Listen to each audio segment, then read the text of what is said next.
오늘부터 4월 17일 오늘부터 시행되는 규제자유특구 제도의 근거법인 지역특구법 시행과 관련해서 설명을 드리려고 이 자리에 왔습니다. 조금 전에 제1차 규제자유특구, 규제특례 등 심의위원회가 개최가 됐습니다. 그래서 민간위원을 21분 위촉을 했고요. 향후 제도 운영 방향에 대해서도 논의했습니다. 오늘 심의위원회 민간위원은 신기술 분야 6명, 규제혁신 분야 5명, 지역균형발전 분야 4명, 개인정보보호, 안전, 생명, 환경 등 소비자보호 6명 해서 모두 21명입니다. 그리고 이 21명의 민간심의위원을 중심으로 해서 앞으로 각 분야별로 분과위원회가 구성이 됩니다. 그래서 이 분과위원회는 곧 이제 심의위원님들의 의견과 또 우리 대한민국 정부가 갖고 있는 인력 풀에서 전문가분들을 모시고 테마별로 회의가 진행될 예정이라는 것을 말씀드립니다. 그동안 중소벤처기업부는 지역특구법 개정 후에 하위 법령을 정비를 하고 위원회를 구성해서 준비를 했고 또 지방자치단체와 협업을 통해서 특구계획 수립을 지원해 왔습니다. 전문가분들과 기재부 등 관계부처가 지자체 특구 계획을 검토를 했고 또 이것을 구체화해서 지방자치제의 준비 정도 등을 감안을 해서 단계별로 검토하기 위해서 오늘 1차 협의 대상으로 10개를 선정을 했습니다. 이 10개와 관련해서는 최근 건강에 대한 관심의 증가를 반영한 강원 디지털 헬스케어 그리고 대구의 IoT 웰리스가 선정이 됐고요. 신재생 에너지 관련해서는 울산의 수소산업, 경북의 차세대 배터리 리사이클이 선정이 됐습니다. 또 새로운 이동수단의 등장인 세종 자율주행실증 그리고 제주의 전기차, 전남의 이모빌리티가 선정됐고요. 이외에도 4차 산업혁명에 발맞춰서 부산의 블록체인, 전북의 홀로그램, 충북의 스마트 안전 제어가 선정이 돼서 총 10개의 특구 계획을 1차로 검토할 예정으로 있습니다. 이와 아울러 지난 월요일 간담회에도 아마 우리 중기부 출입 기자분들이 참석을 해주셨었는데요.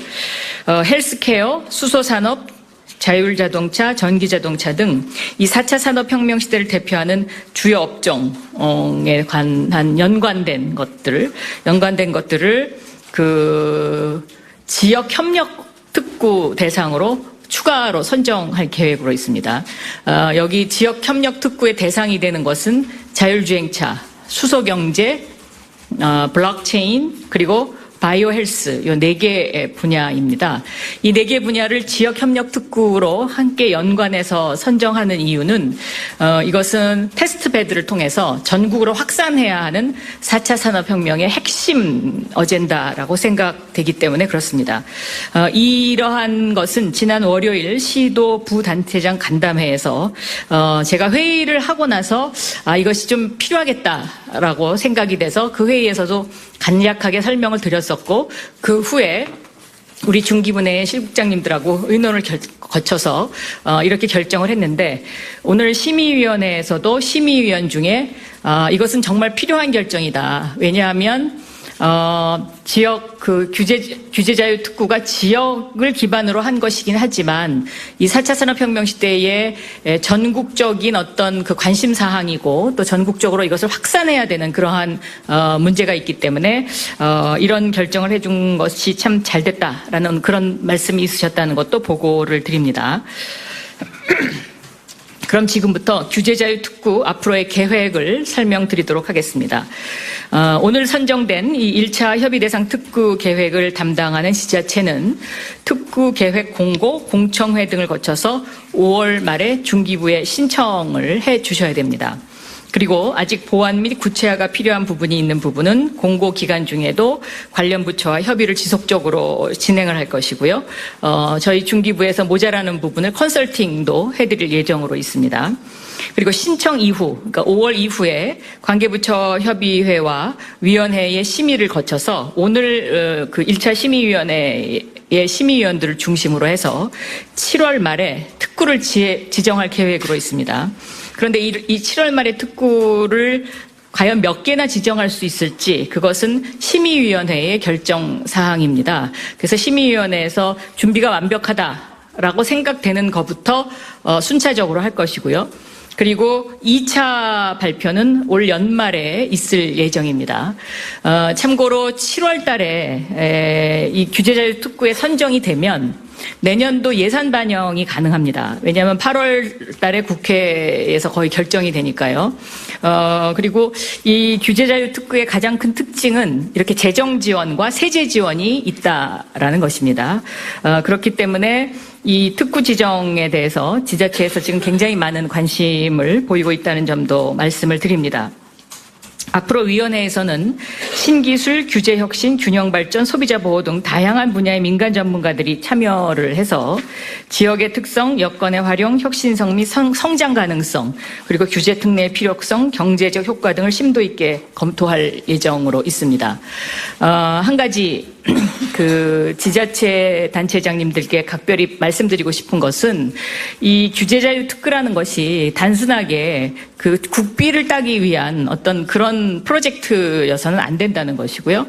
이것이 신기술이어야 되고 앞으로 4차 산업혁명의 먹거리가 돼야 되는 것이고 4차 산업혁명을 선도하는 대한민국 국가에서 내세울 수 있는 브랜드여야 된다는 점을 좀 강조드리고 싶고 오늘 제가 회의의 모두 발언에서도 말씀드렸지만 이게 세계에서 처음 실시하는 것입니다. 그러니까 어떠한 그 지역을 선정을 해서 그 지역에서 이러이러한 아이템에 관해서는 우리가 규제를 풀어주겠다. 그리고 법이 아직 미비하지만 이걸 한번 테스트 베드를 해보겠다라는 것이기 때문에 이러한 것을 통해서 대한민국이 4차 산업혁명 시대를 리드하는 국가로서의 브랜드화하는 기초 단계에 있는 작업이다. 이렇게 이해를 해주시면 좋겠고 이것이 성공하게 되면 아마도 다른 나라에서 이것을 벤치마킹하러 올 수 있도록 그렇게 저희가 유도를 할 생각이라는 것도 말씀을 드립니다.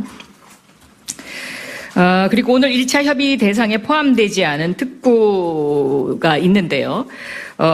이 특구도 그러니까 신청을 했지만 이제 포함이 안 된 것들이 있는데 이것을 사장시키는 것이 아닙니다. 그러니까 이 규제자율 특구라는 것은 실패도 하나의 미래를 향한 그 기술의 축적이다라는 그런 어떤 컨셉 속에서 실패한 것도 데이터를 축적을 해서 미래를 위해서 쓰겠다라는 것이거든요. 그래서 오늘 1차 협의 대상에 포함되지 않았지만 계속해서 저희 중소벤처기업부가 컨설팅을 해드릴 예정입니다. 이것이 조금 부족한 것 같다. 아니면 이러이러한 쪽으로 더 방향을 바꿔보면 어떻겠느냐. 그렇게 해서 이렇게 완성도를 높여서 앞으로 빠른 시일 내에 2차 협의 대상 선정을 하겠다라는 말씀을 아울러 드립니다. 그리고 오늘 이제 1차 심의위원회가 있었는데 1차 심의위원회의 주요 내용에 대해서 말씀을 드리도록 하겠습니다. 이 심의위원회에서는 이제 그 분야별로 지금 이제 21분을 뽑았는데 이 21분이 서로 충돌하는 분들도 있습니다. 예를 들면 바이오와 관련된 어떤 규제 심의를 풀다 보면 이것이 인간의 생명과 충돌하는 부분이 있을 수 있고요. 또 산림청이라든가 환경부라든가 하는 곳에서는 환경 문제를 우선해야 되고 또 산림을 우선해야 되는 이제 이런 부분들이 있죠. 그래서 심의위원님들이 그런 부분의 어떤 역할, 방패막이 역할도 해주신다라는 말씀을 드리고요. 또 개인정보 보호와 관련된 부분, 이런 부분도 균형 있게 접근을 해서 21분의 심의위원이 그 종합적으로 고려를 해주십사 하는 것을 제가 좀 각별히 말씀을 드렸고 또 심의위원들께 제가 또 특별히 말씀드린 것은 지역협력형 특구입니다.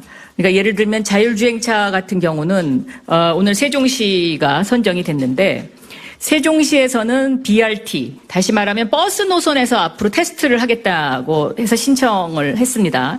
근데 이것을 저희가 우선적으로 협상으로, 이제 1차 협상으로 받아들인 이유는 일단 BRT 노선이 있으니까 이것은 좀 그 위험도가 덜 하지 않느냐 하는 것입니다. 버스만 다니는 곳이니까.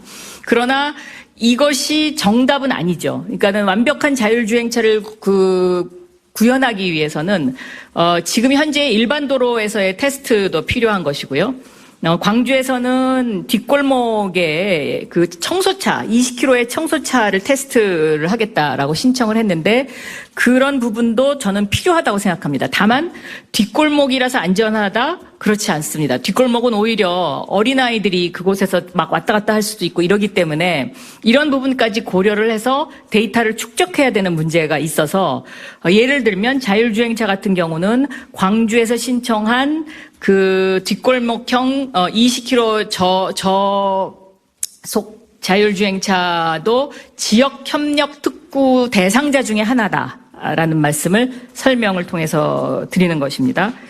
그래서 이렇게 그 심의위원회에 계신 분들이 아마도 각 분과위원회를 구성을 해서 이제 그 전 세계 전환기, 그러니까 그 로봇과 함께 인간이 살아야 되는 이런 앞으로의 4차 산업혁명 시대의 미래 시대를 대비하는 대한민국의 준비 작업, 그것의 첫 마당을 깔았다. 이렇게 이해해 주시면 좋겠고요. 이 규제 자율특구가 세계 최초로 시도되는 제도이고 또 새로운 길이라는 점, 이 점을 좀 항상 생각해 주셨으면 좋겠고, 그렇기 때문에 또 시행착오와 실패가 있을 수도 있지만 여기서의 시행착오와 실패는